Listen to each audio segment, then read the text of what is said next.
Welcome to Mental Health Monday. I'm Renee, a psychologist, and today we're unpacking perimenopause and menopause. This is something that half of the population experiences, and yet it still remains misunderstood, minimized, and surrounded by silence. When we talk about menopause, we often talk about symptoms like hot flashes or irregular periods.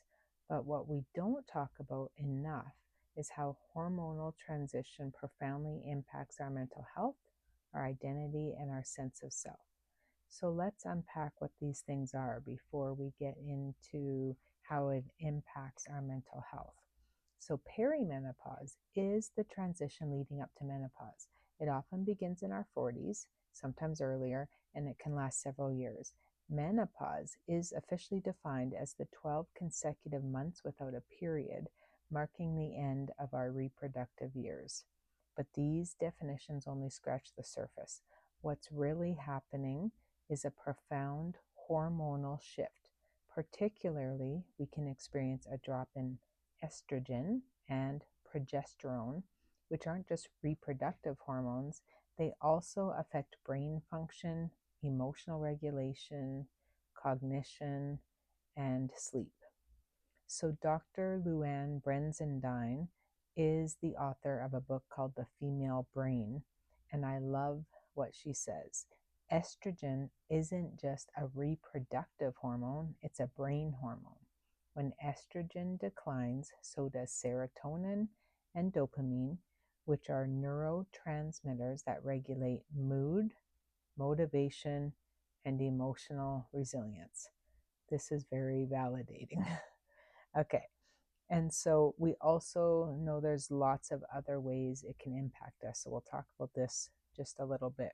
So one study in 2022 published in JAMA Psychiatry found that up to 68% of women in perimenopause report mood disturbances.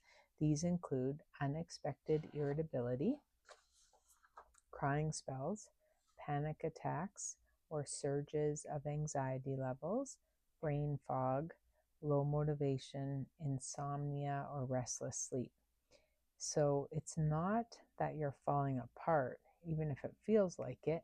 Your brain is navigating a massive shift in its neurochemical environment.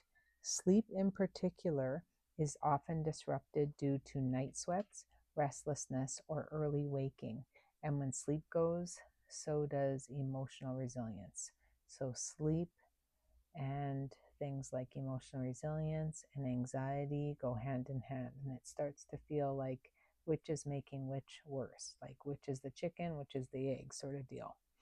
We also know that there can be some identity shifts associated with menopause. So, menopause isn't just a biological event, it often intersects with our sense of identity or ageism or appearance ideals and caregiving roles. Many people report feeling confused, ashamed, or even invisible.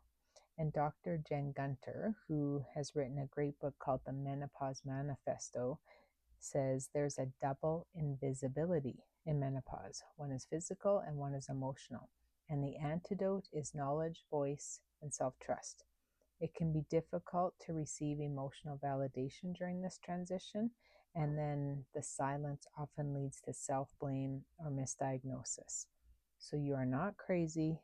You are experiencing one of the most under recognized hormonal transitions in adult life. So we want to replace shame with silence and silence with support.